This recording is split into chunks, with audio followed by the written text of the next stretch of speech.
Skype and from our Enugu studio.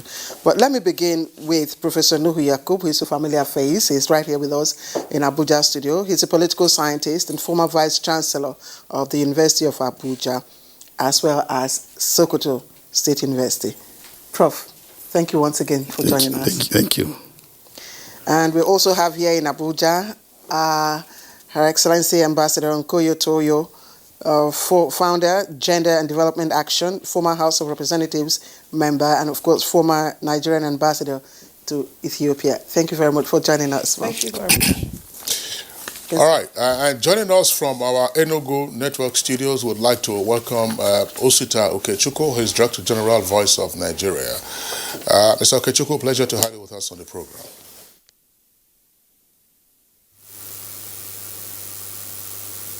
And via Skype with us this morning, Senator Gbenga Obadara is a politician and former lawmaker who represented Ogun Central Senatorial District. Via Skype, once again, Senator Gbenga Obadara. Pleasure to have you with us this morning. Yeah, good morning, Nigerians. Okay, so let's begin the conversation straight away. Nigeria, of course, is 60 this year, and we all know our political history has been somewhat checkered, achieving stability, as it were, for the past 21 years now. But regardless, I know that there are many ways of ticking off Nigeria's political milestones in the 60 years since we've been independent. So let's get the ball rolling with Professor Nuhu Yakub. Professor Nuhu Yakub, if you were to look at Nigeria's political landscape, what would you say have been the peaks and the lows for us? Thank you very much. Well, the peaks would be certainly the fact that despite all our problems, when I discuss the lows later, we have remained one entity, one territorial entity, and it is a milestone achievement, as a matter of fact, because right even before independence, we had misgivings about the British creation called Nigeria. Some people said, we have our differences, we can never stay together. And if we have been able to weather the storm since 1960 to date, I think that it should be a major achievement. And also the fact that even when there was, clear, attempts at integration in 1966, 67, 60, 70, the patriotic zeal of Nigerians to remain, together triumphed, and by 1970 the Civil War came to an end. So I think we should actually be grateful to God and also to the spirit of Nigerians that we have remained one since 1960. The lows, of course, for me as a political scientist, is the fact that we have had attempts made to scuttle democratic development in this country, and it's a major low for this country. And despite the fact that from 1999 to date, we have had, unbroken, attempts at elections. And I want to make a distinction at this point between, having electoral democracy and substantive, what I call, or normally refer to as substantive democracy. Electoral democracy is what exactly, even that one, I don't think that even the practitioners will agree, in their heart of hearts, that we are having electoral integrity, election that is, credible, and there is, the voters have actually made their choices, and those choices, glued with the aspiration of getting a democratic entity. So, but for substantive, we have to aim at substantive democracy. What I think we should have is, yes, at intervals of 4 years, since we have adopted the presidential system of government, it should be possible to actually allow votes to count, and that those who actually won should be allowed to take the mantle of leadership as mandated by the people. Secondly, it is very important that when we talk about democracy, there should be the absence of violence. This is a critical component of the Nigerian, so-called democratic journey. That anytime, either when I write or when I present papers, or whenever I have opportunity like this to make discussions on Nigeria's democracy, I turn to actually score the Nigerian democratic attempts very low. So these are some of the things. Then finally, one of the lows of this entity called Nigeria is the fact that we have never been able to build a united country. Go to a place like Ghana. Ask the average Ghanaian, where are you from? They will tell you they are Ghanaians, first and foremost. Nobody is thinking about Ashanti or Ewe. Or you also go to South Africa and you ask the South Africans, where are you from? Which ethnic background are you from? They say, no, there's nothing like ethnic background. We are South Africans. And I think this is what we have not been able to get very correctly. And it is quite painful that we have come this low, in the sense that it was in this country, somebody from either Sokoto or Kano, Sokoto became a mayor in Enugu at a point in time. So in this country, we have had, for instance, the current Honorable Minister of Internal Affairs, Mr. Arabeshala, Rauf, served as a commissioner in Lagos State. And several other Nigerians have been, co-opted in terms of, or integrated into, places of location where the residents, where they are, to participate in the goings on in terms of politics in those areas. But beyond that, the rate, the extent to which you have ethnic, awareness and nationalism, macro-nationalism, I call it, is something that is actually disturbing to any Nigerian who is bent on actually having a Nigerian who thinks of himself or themselves, first and foremost, as a Nigerian. All right, Prof, thank you very much. Thank you for the points that you've raised. Ambassador Nkoye Tuoyo, you've listened to Prof. At 60, here in Africa or in the part of the world, really, at 60, you were admitted into the club that we know as the Club of Elders or the Club of Senior Citizens. Nigeria is 60. Can we be admitted into that club politically? Thank you very much, Claire. Very important question, and thank you to everybody. Thank you, Nigerians.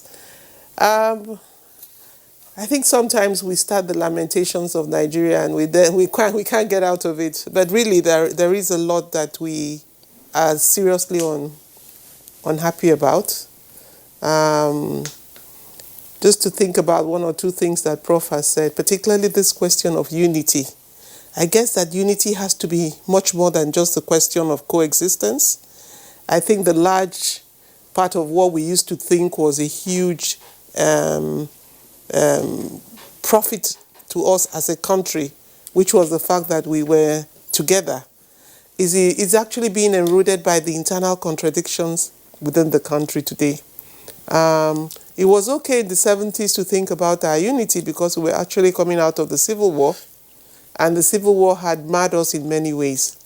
But post-Civil War, we remained as a country, and yet the benefit of remaining as that country, the so-called united entity, and I said the so-called because even the context of that unity has been often a challenge to justify.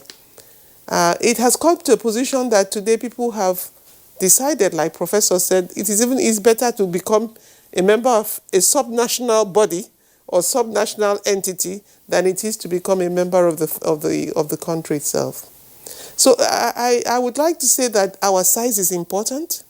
I would like to say that our numbers and population is a great asset to us.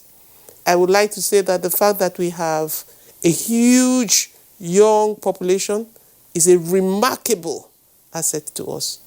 But the beauty of those assets that we have, the landmass, the diversity in terms of its vegetations, ecology and everything, the size of its population, even the human capacity development, the intensity of the human development capacity within the country are all huge assets that we have seen over the last 60 years evolve and would normally, under normal circumstances, be some of the pillars that will lead to a very, very viable and strong country. But that's not happening. Then of course, we have the resources. At a point, we had resources to really jumpstart our country. Today, we're a very poor country. We're the poorest country. We have the largest population of poor people in the world.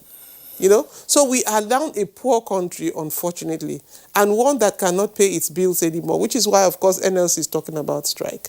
So what are we saying in effect? We're saying we're 60 years old, but we are very, very far from being a stable 60-year-old environment. Nigeria is very unstable, it's very volatile, and it is poor. These are the qualities that define us at 60. Now, what do we say are some of the highlights? There were moments in our country where, if you looked at our foreign policy, it was the beauty of Africa to behold. The days and times when we were involved in the struggles to free South Africa from apartheid, huge international inroads that were made. We were one of the countries of the world, not even in Africa, which was a point of reference globally, particularly in terms of our military force.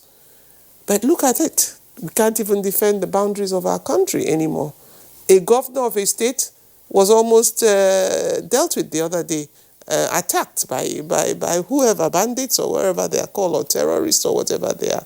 So even those gains that came in the 60 years, I think what I'm trying to say in effect is that there are gains which are still viable and can turn the 60 years of the country into a corporate success story, but at the same time, there are so many things that are setting the country back, and that's the challenge. Sorry to interject. Some of the issues that you've teed off, especially with the issue of terrorism and attacks, they are not issues that are peculiar, with Nigeria. So, does it also become a defining factor? The peculiarity is our inability to deal with it. Yeah. In many other countries where this is happening, there have been huge efforts at containment. It seems to me that increasingly what we are seeing in the country is a decline in capacity. I think I grew up in a Nigeria where I didn't feel we lacked the ability as a people to do things. But now, I am not sure we have the ability anymore. I think we've moved from the question of, this is NTA, the largest network in Africa, to a question of what does that largest NTA network mean to Africa and mean to itself. The point in question is that you do have in the last 60 years the architecture or the structural framework that should be able to build a viable and potentially good country. But I think we have totally mismanaged it, totally undermined it, not just mismanaged. We've gone a step further to undermine it. And in place of this undermining are the growth of these centrifugal forces that are saying, give me my own part of Nigeria, I want to go away with it. I want to do the things you have not been able to do for me. I think I can do it in my own corner of Nigeria, which is the saddest part of us, of the story today. Okay, Ambassador Nkoyo, thank you very much. Earlier when you were speaking, you said Nigeria, in paraphrase, has become, is unstable, is unsafe. Nigeria wasn't always like this. No. So it has become, probably, better describe it from your perspective, has become, right? Yes. Okay, fine. Now, let's go over to our Enugu Network Center, Osita Okechukwu, Director General, Voice of Nigeria. Let's bring him into the conversation now. Tell us, from your own perspective, what Nigeria's political odyssey has been 60 years on. For me, Nigeria had engaged in phases of development. If we start with social infrastructure, I was 5 years old when we became independent, and we had only 2 universities then. Today we have over 200 universities, and polytechnics and colleges of education, both privately owned, federal government owned, and state owned, for me, is a big achievement. If you head to fiscal infrastructure, we have more federal and state roads asphalted across the country. In some states of the Federation, from town to town, you have asphalts.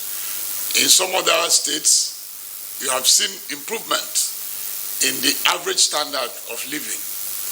And we know the drawback Professor Nuhu talked about and Her Excellency talked about, but that is a phase in development across all countries of the world. Going back history of any country in the world, they went through such trajectory and got along. But what we're now saying is on the governance infrastructure. Nobody remembers that Nigeria today has what is called Freedom of Information Act that had made Nigeria one of the freest countries of the world. There are countries, yes, better than us in economic development, but they do not have freedom. And we cherish that freedom. And that freedom had enabled Nigerians who are outside our shores to be doing well where they are. Because if you grow up in Nigeria, you have a sense of self-worth. Yes, there are bickerings among the ethnic groups, but the irony is that I do not know any ethnic nationality that had no problem of their own within house.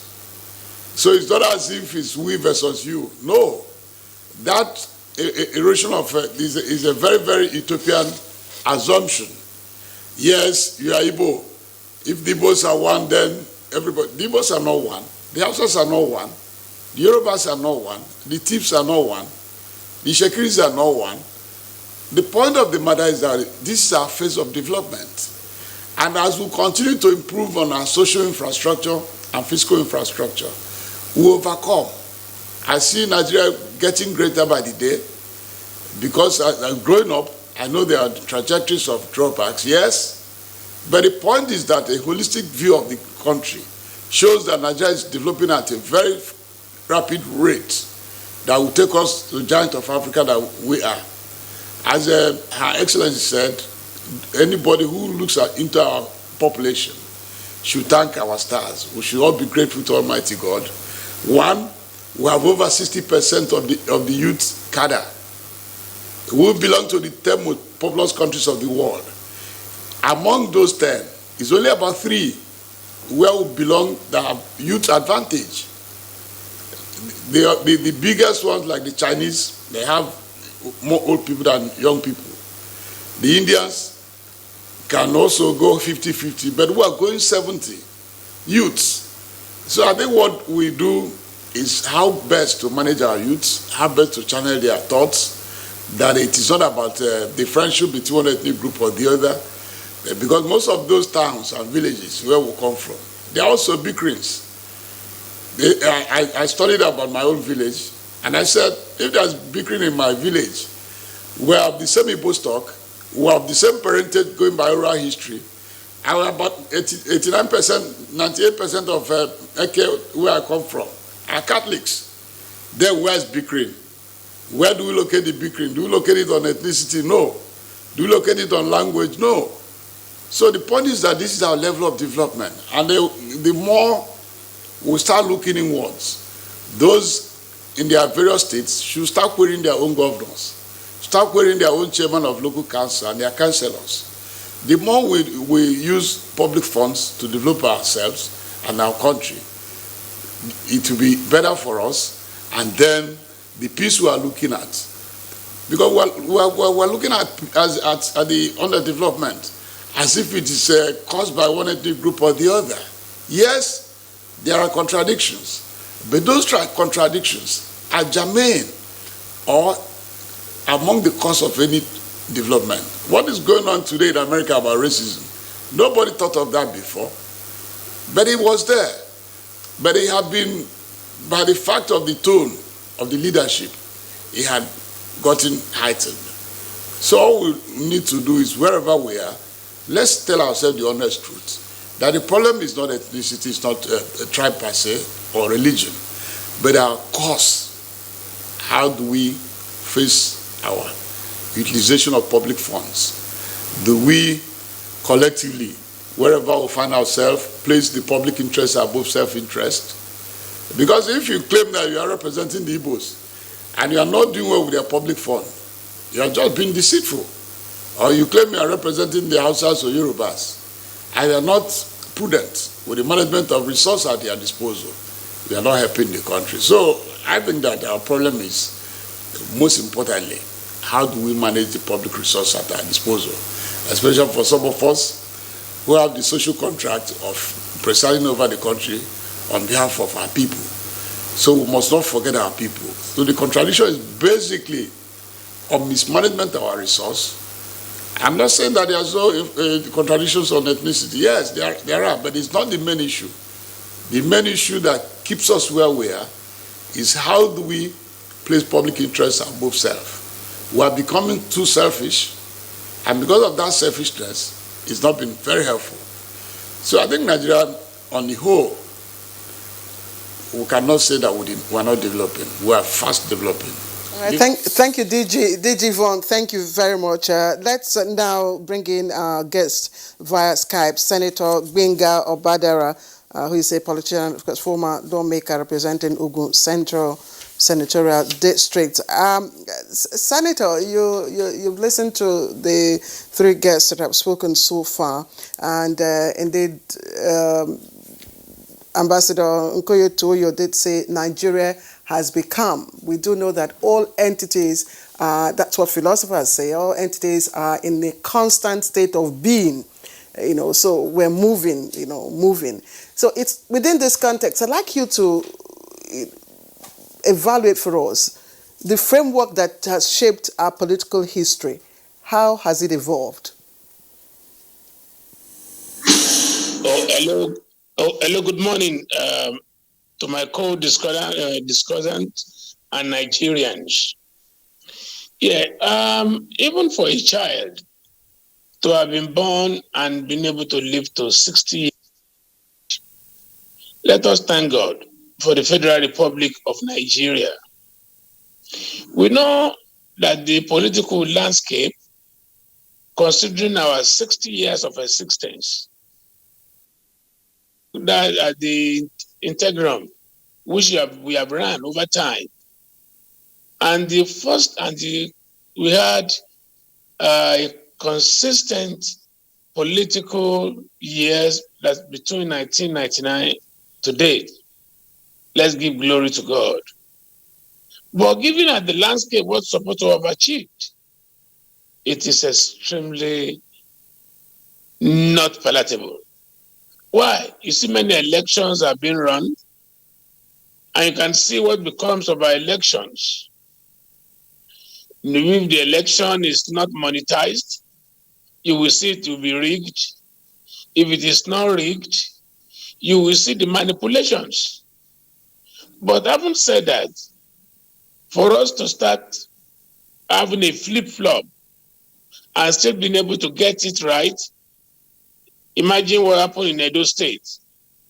You can see the beauty of democracy. And I believe if you give the opportunity of continuity, it can continue to get better. As a politician, I know that we need to behave in consistency with the global norm electorally. If we're able to do this, it will go a long way in making the Federal Republic of Nigeria a better place for every one of us. The political landscape of Nigeria, the issue of Togri, the issue of, having to start maiming ourselves unnecessarily, there are things that are heart-wrecking. So we look at even the Constitution, taking the Constitution into consideration, what we have not been able to achieve politically is the ability to sit down as a nation to fathom a constitution that will take care of our needs. But in the present one we are even still running, are we really going by the Constitution as enshrined? And the ones that we have been able to look at the Constitutional Amendment that have been having every 4 years at the National Assembly. The question here, even electoral acts been affected. And as laudable as they are, none has been signed to law. So you can see resources, serious with what we are doing at the National Assembly.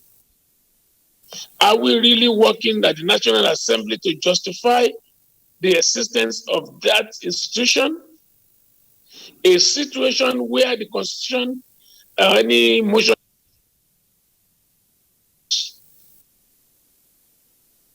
We're sorry, I think we've lost a connection to Senator Gbenga Obadara. We do hope to reconnect with him. Do we have him on? Okay, Well, okay. So we'll return to you, Senator, once we are able to establish the contact. Let me come back to Professor Nuhu Yakub. I asked Senator Obadara a question. I said, looking at the framework that shaped Nigeria's political history, how has it evolved? And I know that we started with the Constitution. There have been several constitutions which defined our trajectory. Yeah. Now, can we do an evaluation of, these constitutions and how, it has helped to shape, Nigeria today? I think, the starting point, as a matter of fact, in terms of, what is it that we are now faced with, in contemporary times, is to look at the 1946 Constitution, the Richard's Constitution, as it was called. Mm-hmm. That Constitution was the one that actually developed the framework of federalism, which became actually, a practical, governance system by 1951. Mm-hmm. Now, at the point that the federal system was introduced, one is the principle. It was under the principle of let's accept that Nigeria is diverse, and there could be unity in diversity. That was the basic principle. So it recognized the diversity of course, yes, unity. That's what it was even it was captioned as unity in diversity when it was introduced. But I think for me, I'm now beginning to question the rationale of even introducing the federal system. It's not as if federalism is not a good, system of governance. That's not what I'm saying. But because it was already, accepted that we are palpably different, we could not exist in unison. And therefore, we have to get a governance system that will recognize this unity. And I think what has happened as a result of that is the fact that so much prominence is given to our differences instead of the unity. And that's for me, that is the implication of, bringing in principle or policy that, it became like it became the force that, in fact, it's like a genie. It came out of the bottle, and we cannot control it any longer. But can we really assume that those differences are not there in a national anthem? No, it's not that we don't have differences. Let me give you a comparative example. Britain is a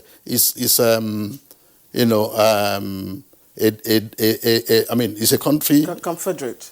It's a unitary. It has a uniform state of government, but they are trying. The Scottish now, for instance, are trying to ask for their own, autonomy. The Welsh are also there, and they also will have the Irish, in Northern Ireland. But why is it that it was not preeminent for them to adopt federal system and they introduce it in a backward relatively in terms of economic development and even sophistication in governance, a country like Nigeria? I just wondering, Prof. Yeah. Let me pause you and bring in Ambassador Nkoyo here because this is a critical issue that we're talking about now. Ambassador Nkoyo, how would you respond to the view sometimes expressed by some analysts, that part of the challenge that Nigeria has faced after independence has been this tension, as it were, between the original platforms on which the country kicked off, where you had strong regional governments and therefore a focus on those regions in a federal system, and that the challenge then became one of seeking to impose a unitary system of governance on the country. Because sometimes when we talk about our founding fathers and the accomplishments that they achieved during their time, we mentioned Emma Okpara in the East. It was a regional government. Tafawa Balewa was federal. But of course, in the North, you had Sir Ahmadu Bello. In the West, you had Obafemi Awolowo, free education, the development of Cocoa House, and all kinds of things that went on. Then, of course, in the Midwest, you also saw what Osadebe administration did. And all of a sudden, then you said, look, the country must come under a unitary system of government. Has this tension between a federal system properly run and the unitary system been our major challenge post-independence, particularly since the advent of the military in 1966? Thank you very much, Kingsley. I think I was just going to lead from the point that Professor made. Diversity, to me, is not the problem. It's not. The complexity of Nigeria itself is not the problem. The problem of Nigeria is the absence of development. When there is a big development, I mean, the America we all are finding our people going to, it's a very complex country, it's a very diverse country. There used to be something called the diversity quota, which tried to even bring in more diversity into the country and allowed for the immigration of people into that country. So I'm starting by saying, sir, that our diversity is not our problem. It is the lack of ability to turn that diversity into an asset for the country, which is why there's a sense of nostalgia to go back to what we knew that seemed to work better. It is not that we hate one another. It is that what we call unity is the unity of a few, the unity, the alliance of those who want to exploit. If that alliance was about the development of the country, the story would have been a very different story. The problem we have is that we have a very exploitative political elite that has led our country since the last 60 years. Extremely exploitative. They have always looked at their own personal and immediate interest over and above that of the country. And therefore, in building our structure and our understanding of unity around those issues, they have tended to undermine even the context of the country itself. I guess those who talk about an enlightened self-interest did not bring that phrase into being for nothing. They knew that people by nature, human beings by nature, were self-serving. They knew that we would always think about ourselves over and above everything. And this so-called ethnicity, when we're in a powerful position, we just pass a few crumbs to the people of our ethnicity. Does that really explain our adherence to that ethnicity? No. So back to your point, sir. There is a beauty in our existence as a very diverse country. What we have not been able to do is how do we manage that diversity? Do we think going back to what we had before will be a better management? Of course, there will still be problems. But I guess that Nigeria has reached a case, and I think my biggest problem, I read a document recently, is that we have reached a stage that we cannot govern ourselves anymore. I think we have reached that stage. A capacity deficit is big time in the Nigerian context. Our problem is that absence of ability. The capacity could be a moral one. The capacity could be a human resource one. Capacity could be the integrities and the abilities to do things. Because if you lack the integrity to tell the rest of Nigerians do things in a particular way, because you are not doing things in that particular way, you undermine the system. As we sit currently, one of the biggest challenges of the country at this moment is inability to deal with insecurity. And we have turned that inability to deal with insecurity to an ethnic question.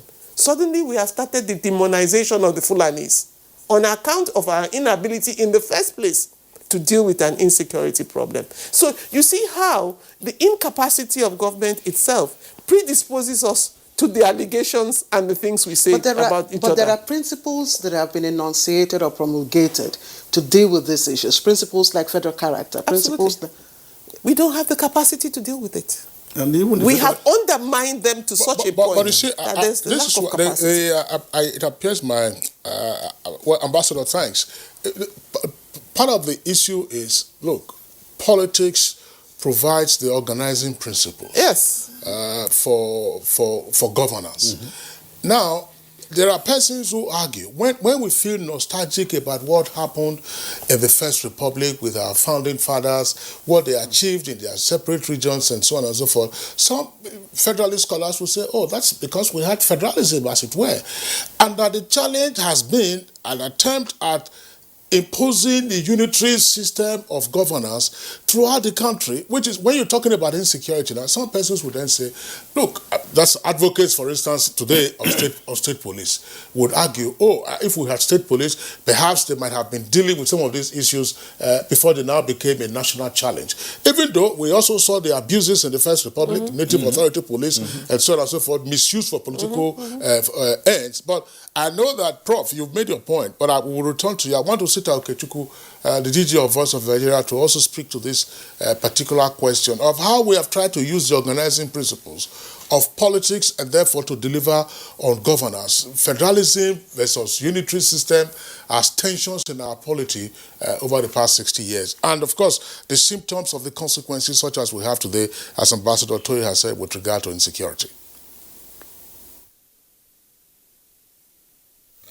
There's no doubt that the federal government of Nigeria need to shed weight in what is called devolution of powers. There are certain powers that we have at the federal government of Nigeria today that are not necessary. We do not need a federal government of Nigeria that is doing primary health care, primary education, this and that. Such powers should be devolved minimum to concurrent legislative lists.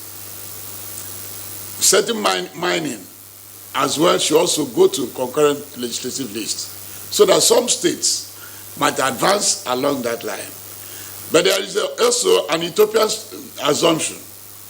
A lot of people are thinking that the regions, that even if there's a referendum, that most of the geopolitical zones will vote for region. Most of them will not. It has failed in the Abacha conference. It has failed in the Obasanjo conference. It failed in Jonathan conference.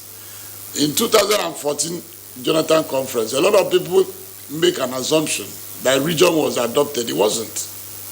So the issue is that we should devolve some powers and more resources to the state units, because human beings by nature will behave like moths. If the Nigerian people see that the states are having more money and the local government are having more money, the tendency is for them to gravitate towards interrogating their states and their local councils.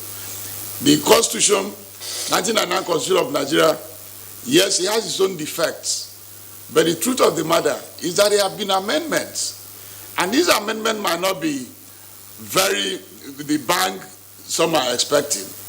But for instance, this Constitution has been amended, and Mr. President has signed it, that today money should go first line charge to local councils, to state assemblies. And he had also backed it up with the Executive Order 10.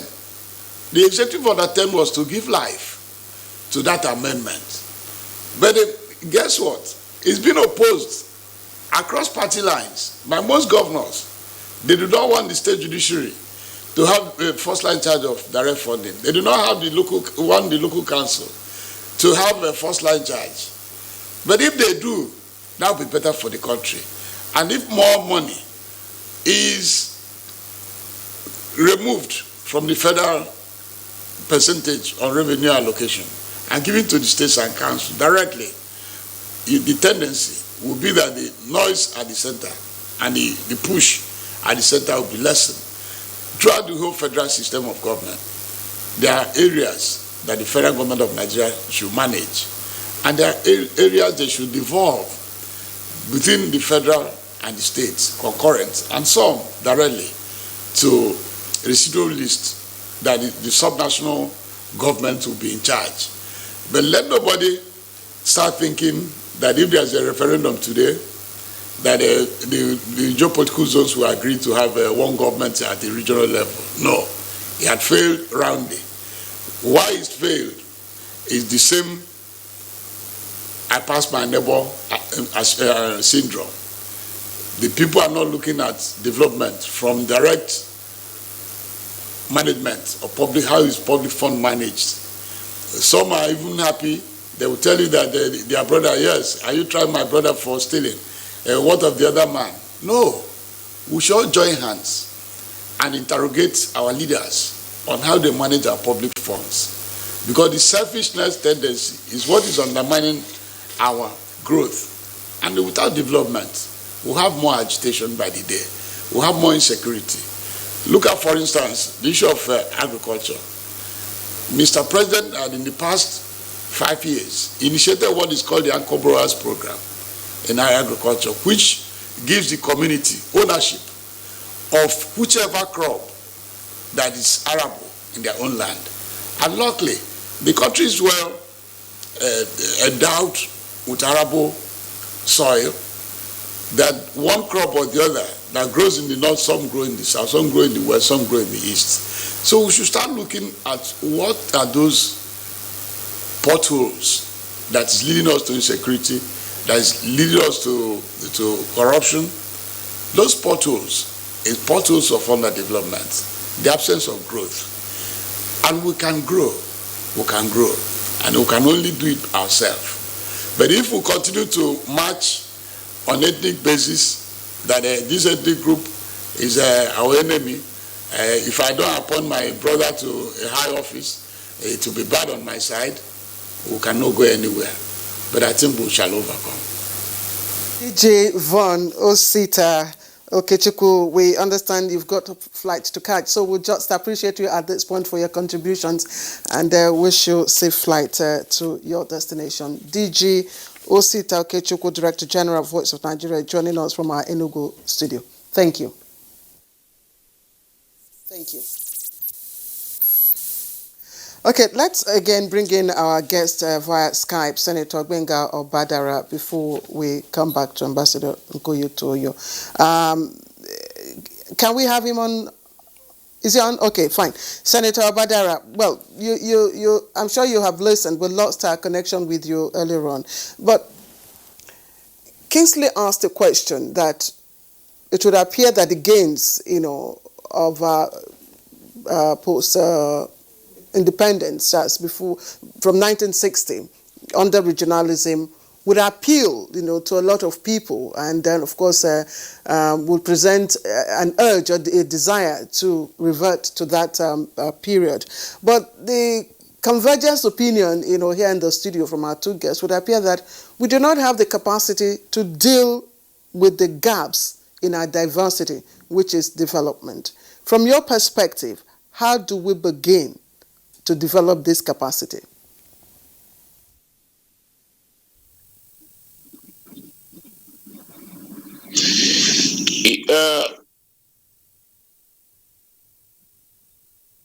Are you getting back to me? We're with you.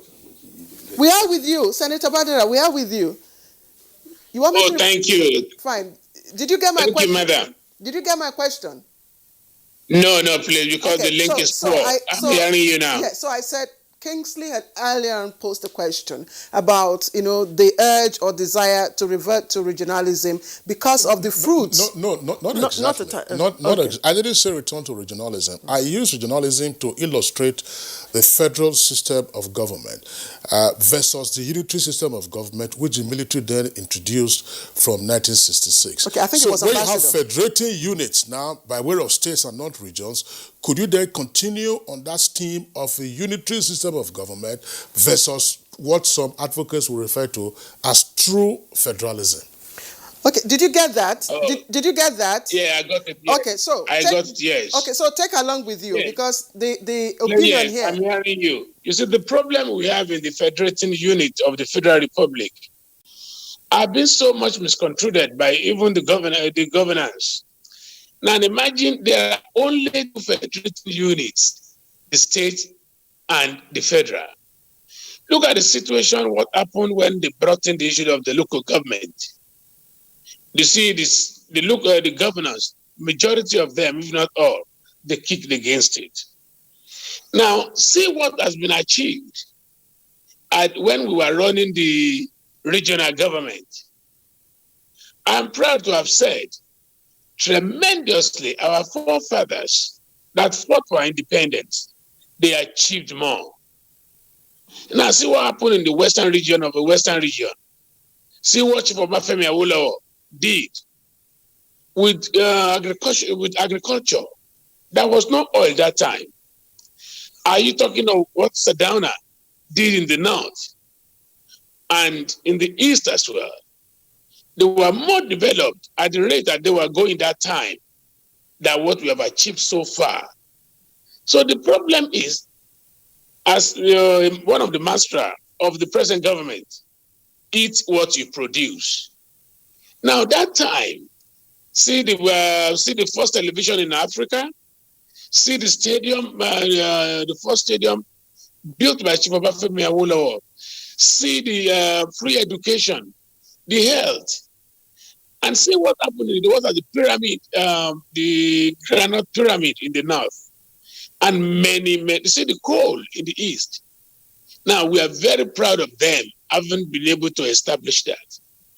At the regional government, many are more made accountable. If they're accountable, I mean, you can see many people are coming up with impunities.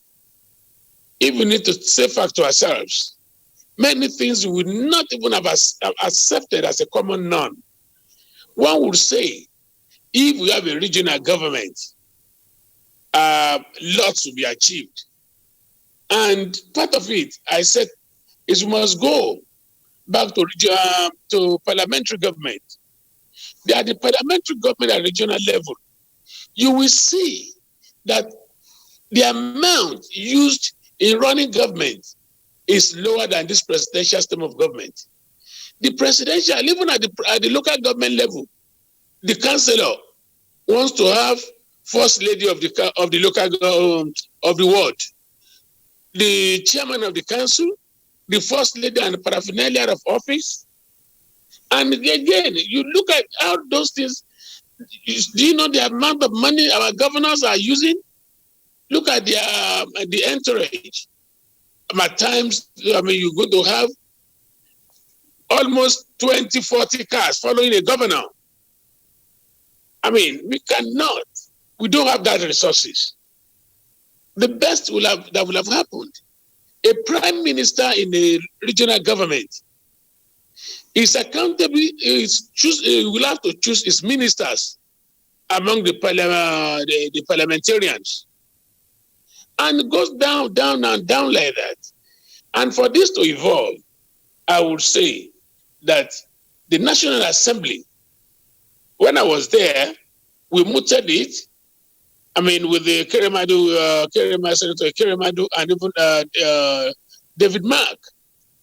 All those things were attempted at altering. But then, what are we really seeing in the Federal Republic of today? I still take it that the best for Nigeria to achieve, if we are not going into a big problem because we don't have that money, we must cut our clothes according to our size. We must be able to administer veritably what we are generating as a nation. Then look at the salary level of all states. How many states are viable in the present situation? How many states? You're talking of Lagos, you're talking of Rivers, you can talk of, Bayelsa is not even as lower as 8 local governments. They are always staff salary. You can see that if care is not taken, we will continue borrowing. As at today, we are 31.5 trillion in debt. As a federal republic, how are we going to pay this? Are we going to go, asking for reduction in loans, begging the World Bank and the people that we are owing? We cannot just do it. Put you on hold. Thank you. We've noted your point. Let's come back to Ambassador Nkoyo Tuoyo. While you're responding to Kingsley's question, relationship between, the Federating Arms, I also like you to respond to the issue that you raised about capacity. And let's, within the short period we have, how do we begin to develop capacity to deal with the gaps in our diversity? Yes. What Kingsley alluded to was a looser form of federalism. What we have today is a more guided in terms of closer to the unitary form, like he said, which is why we're asking for something that is more elastic, a loose form of federalism, which gives the regions better accessibility. This is 60 years away. But when we had that, when we had that, there were still pitfalls which plunged us into. You'll always have a pitfall. That's why this debate will not end. You will turn it into this direction. Somebody will say it's not loose enough. Yeah. It has to be different. So that's the tension. This whole thing about restructuring is how much restructuring should it be, which is basically a devolution of powers. Give us back our powers at the region and don't keep it at the center. And then you will see that at some point, when you give it all to the region again, the region will begin to say, you've given us too much, take it back. That is the nature, the cyclical nature of this business that we are getting into. But if we had development, and then people were able to deal with these conversations in the context of development, then you find that we are dealing with a totally different discussion entirely. The reason that we are dealing with it in such an ethnic coloration that has caused us a very fractionalization or fragmentation of the debate itself is because of the absence of development. So there's a conflicting of so many ideas in one. On the one hand, we are saying we want to develop. Give us the ability to develop. Let's go away and develop at our own different paces and forget about trying to do so as a government. Where the problem has been with this federal system we call Nigeria is what the Osita was trying to talk about. Trying to do everything from the center. In the end, what we're saying is, you still need a center, but do less things and let the regions do what they are doing. That's the whole debate. But you mustn't take away the fact that the absence of the capacity to do. Look at the quality of the human resource based on the quality of the education, based on the quality of governance, based on it is layered. A capacity problem is what is building itself out there in Nigeria. We never had this capacity challenge at the beginning, and some persons would say, even the fair. What was our population, Kingsley, at the time? Well, probably, but even the census. What was the level of urbanization at the time? Hang on, Ambassador. Yes. Even our census figures were contentious. Yeah. And the level of urbanization was of course. So we're living on subsistence mostly. And so we could manage our economy at a very different level. Today we have a totally different pattern of existence.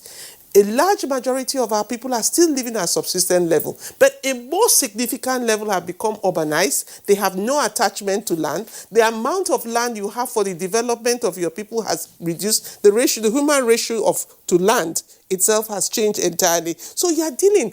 There's a sense of romanticism about the past, which we are holding on to. But you don't blame us for holding on to it because the present has not given us any hope, and therefore I'm going to ask Prof. Is it also necessarily the case that almost virtually since independence, our politics has been geared more towards crisis management rather than getting focused Absolutely. on governance to deliver the public absolutely. goods. When you look at the military regimes, Look at the military regimes were, I mean, they Yeah, were military, they were nobody invited them. Reactive. But they had to be watching over their shoulders because they could be they could be overthrown at any minute. So they had their own class contradictions. Yes. Then the political class came. Absolutely. Second Republic, they had their own class contradictions. Now you have the Fourth Republic, and the class contradictions have become so exacerbated, resulting in the symptoms that we are seeing now, namely part of this, Ambassador Okoye says, glaring lack of capacity to provide governance. Yeah. Well, I guess we cannot run away from, this systemic crisis we're talking about. Absolutely. Yeah, we cannot run away. But I think, again, we come back to the point raised by Her Excellency the Ambassador. That is the issue of capacity. And I think, for me, what has eroded our capacity, even if we had it, comparatively, it was much better in the First Republic. There's no doubt about it. But the fact of the matter is that, the extent to which we have been so much saddled with corruption, Yeah. and that has diminished the capacity of government. There's no doubt of it. I mean, Absolutely. I had the opportunity of, heading an institution, and I asked myself the question: if government voted this sum of money to carry out a project, and if it was not done, how do we define the development or the progressive development of the university? We will not have. So I think we need to actually look at the governance system in terms of how do we actually bring in the necessary discipline to ensure that whatever is available, the resources, because actually I don't even see why we should be the poverty capital of the world. Given the resources that she mentioned earlier and others have also mentioned. But who should drive it? Who should drive this? That's the point. It's all of us now. That drives it's all of us now, the way I look at it. Yeah. Because, Chinua Achebe said, the problem of this country is certainly the question of leadership. And I also added that it's also the question of votership. It's a question of, how do we actually get the leadership to, come to terms with the fact that whatever is the aspiration of whatever is the conceptualization of development that the leadership is thinking about, do they actually, have they actually mobilized the people to come along with, such aspirations? Well, okay, I know that there are many perspectives to this matter. Some persons, again, Ambassador Okoye already warned us about being so romantic about the past, but we cannot but be romantic about the past. When you hear some Nigerian analysts tell you, oh, look at Malaysia, oh, look at Singapore, oh, look at Korea. We were the same at that time. We were the same when we were even slightly ahead of them. Yeah. But Korea had a modernizing military force. Absolutely. When they were in power. And Singapore had political longevity. Lee Kuan Yew, check out how many decades he was in office. Could you have had a Lee Kuan Yew in Nigeria stay for that long? No, but we also had a program. It's just not the longevity of service, yes, or being in service. Yes. But the fact that there was a program that Lee Kuan Yew, brought into being. And what might have happened? What might have happened? I know we're getting pressed for time now. Yeah. What might have happened if the First Republic had not collapsed in January 1966? Well, it's hypothetical now. We can't actually provide empirical evidence to justify what we're going to say. But the fact of the matter was that there was a trajectory of development going on at that point. And if it was only a question of, if the military had, excused themselves, they would have still been, there would be muddling along. But at the same time, lessons like will be learned. India has done, Yeah. All right. Let me come in here. Professor Nuhu Yakubu and Ambassador Okoye Toyo. This is just the first in a series of discussions we'll have, on this issue, Nigeria at 60. So I just quickly like to appreciate both of you. Professor Nuhu Yakubu, who is, of course, a political scientist and former Vice Chancellor of the University of Abuja and Sokoto State University. Thank you, Prof, for sharing your thoughts with us. Quite insightful. Thank you. Claire, I shan't leave you without one word. Yes. The young people of Nigeria don't think as we're thinking in this room. Yeah. I sat with a young woman who said to me, I don't know what you are here about, Ransom Kuti are here. We don't know what you people have done in the past. We're not part of that story. This discussion we are having Many young people are doing Nigeria very proud. We must recognize that. There is an ugly side to us, but there is also a beautiful side to us. A lot of the young people are doing a lot of great things for the country, but at the same time, a lot of them are doing a lot of horrible things. You will have more so I would say let's bring young people to speak so that we have a different perspective. We certainly will. Ambassador Nkoyo Toyo. Thank you. Thank you very much. Thank you. Founder and... sometimes we talk about the youth. Some people talk about the youth, and then you don't find that canalization of their energies into the mainstream issues or activities of the country. Ambassador Nkoyo, that's a dire warning. The youth are just on their own. The distance between them and us just might become do this for the youth. Exacerbated. Do the same meeting for the youth. Might just be, we've always had young persons, engaged on our conversations from time to time. Thank you. We need to go. We need to go from this. Ambassador, former ambassador to Ethiopia and permanent rep to the African Union. Former member House of Representatives and of course advisor to the Cross River State Government. Thank you. Let's also quickly appreciate the Senator Gbenga Obadara, politician and former lawmaker representing Ogun Central Senatorial District, who joined us via Skype. Many thanks to you. And of course, to all you that have sent your tweets, quite a number of tweets you have sent in. Thank you.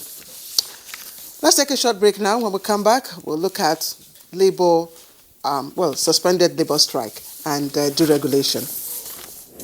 Afro Culture presents First Nigerian Entertainment and Economic Roundtable, Lagos 2020. Theme: positioning the entertainment and creative industry to lead private sector role in supporting federal and state governments' efforts at achieving urgent economic diversification. The roundtable is supported by Federal Ministry of Finance, Budget and National Planning, Federal Ministry of Information and Culture, the Nigerian Television Authority, and Lagos State Government. For sponsorship and inquiries, call 0908-501-0000. Nigerian Entertainment and Economic Roundtable. Mainstreaming the entertainment and creative industry into the nation's economy.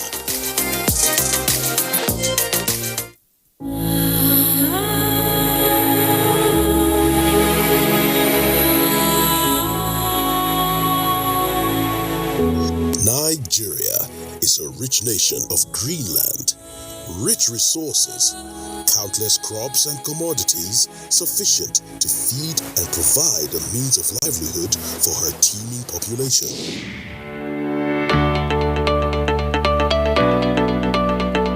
Chin up, Nigeria, the giant of Africa.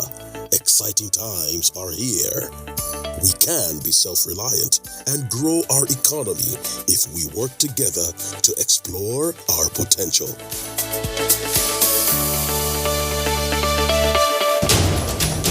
It takes a whole nation. Let us get involved. Buy Nigerian to grow Nigeria.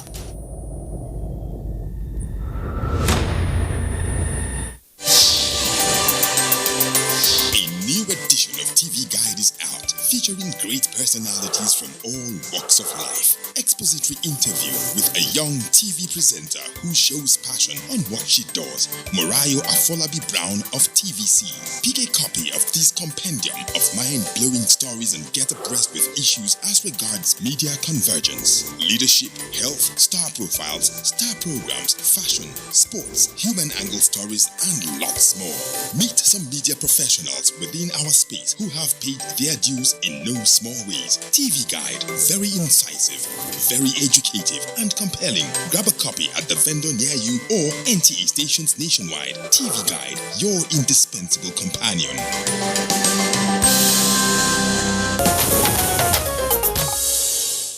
You're welcome back, and I still Good Morning Nigeria, reaching you on the network service of the Nigerian Television Authority.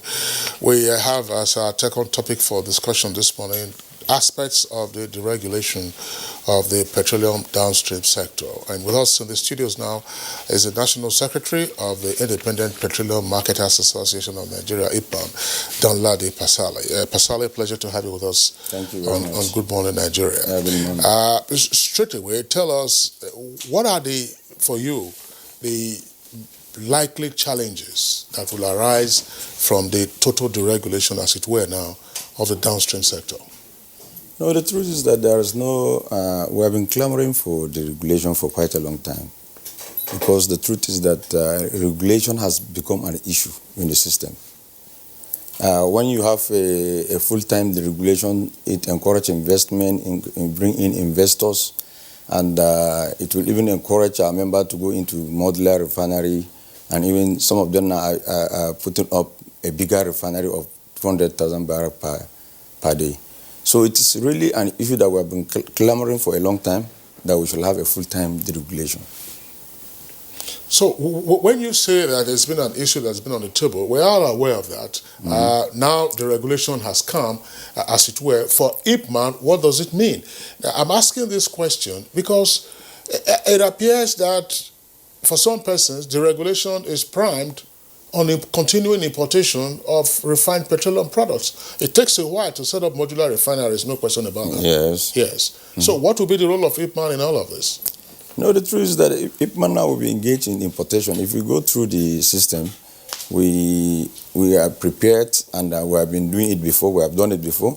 We import petroleum products, and also after some few time, there will be the idea of, even as at now, there are some modular refineries that are springing up in Delta, in Port Harcourt, and some other states. So people are now putting off their resources. And apart from that, you should know that there is this gas program.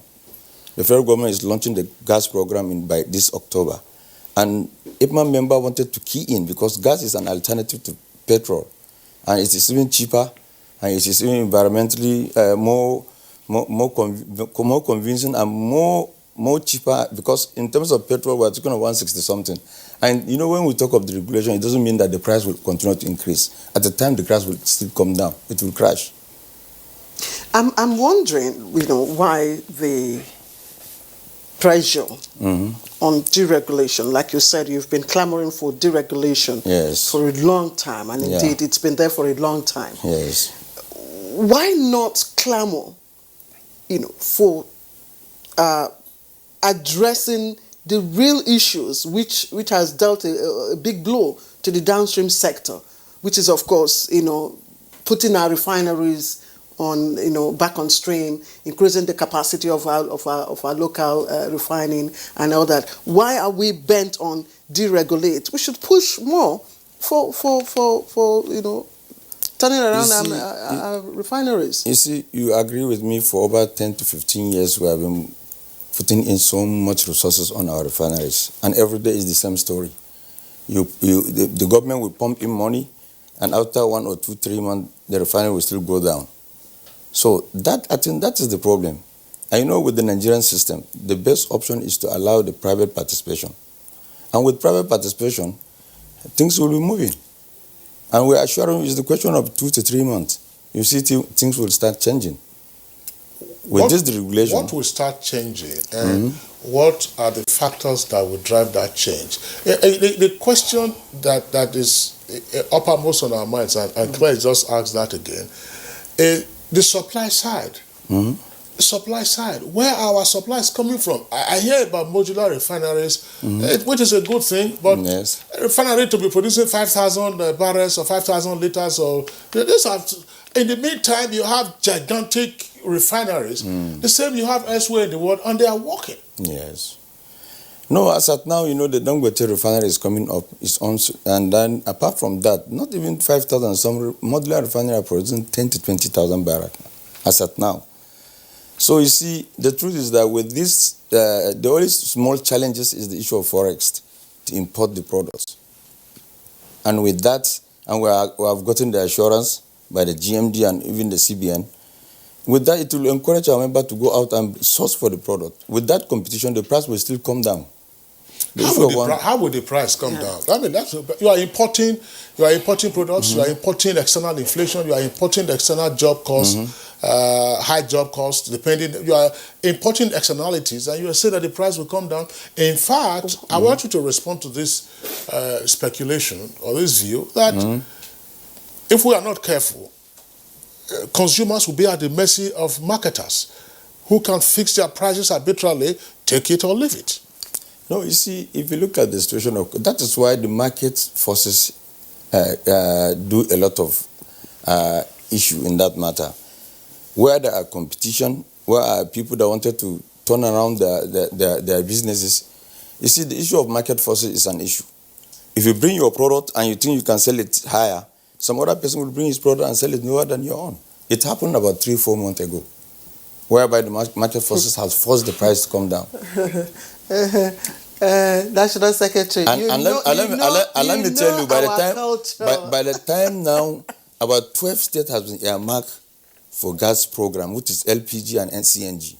Mm-hmm. And in some few months to come, in a month to come, already there's a test run in Benin.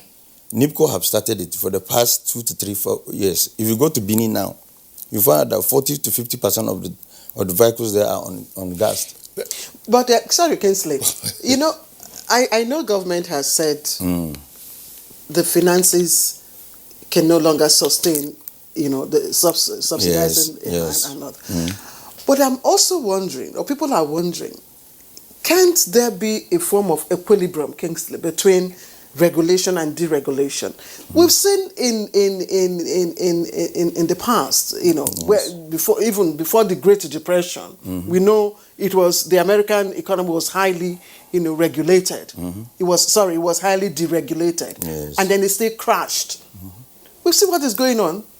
Government is putting in more, you know, measures to guide, you know, the sectors. You know, so is there no way for you know, us to achieve equilibrium between regulation and deregulation of the downstream sector?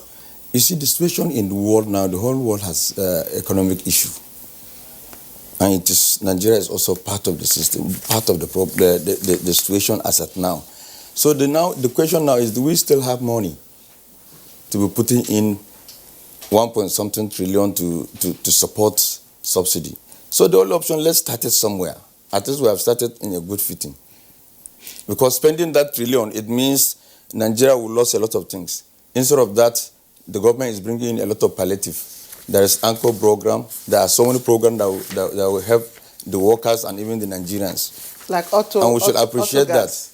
And auto gas. So what do you think about that?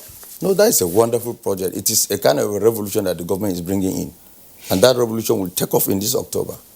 Okay, now, we have actually now progressed beyond whether partial deregulation or full deregulation. We are now in full deregulation. Yeah. And you indicated that, it will be a trigger for investments. What kind of investments should we expect from IPMAN members? Yeah, you see, as at now, IPMAN control over 80% of the downstream. And even some of our members have graduated into billion of tank farms. And as I'm talking to you now, they'll continue to graduate into billion of modular refineries. And even also encouraging the gas project. And the government has already set up money to support people that are ready to invest in gas. And that gas project, it is a miracle. With that, I'm telling you, people will be even buying gas at 90-something naira. All right, Kate, I hear my colleagues say they can't wait to buy fuel at 98 naira. Fuel at the time. To buy gas at 98 yes, naira. 90-something naira. And you see, let me tell you, the gas is not only on fuel, on motorists. Yeah. Even the generator in our houses, even the machines and the keke napep and everything, they'll all be using gas. All right, thank you. So that's the revolution the government is bringing in. Thank you, Danladi Pasali, Thank you very much. National Secretary of the Independent Petroleum Marketers Association of Nigeria, IPMAN. Thank you very much for sharing your thoughts with us. Thank you very much. Okay, so that's it for us on Good Morning Nigeria today. We thank you for being with us. The program returns tomorrow, same time, 7 in the morning. Stay safe and be well. Coronavirus isn't out yet. I'm Kingsley Osadolo. And I'm Claire Delabo Abdul Razak. Also remember, wear a mask, observe physical distancing, and stand against rape and rapists to be a star. Bye-bye.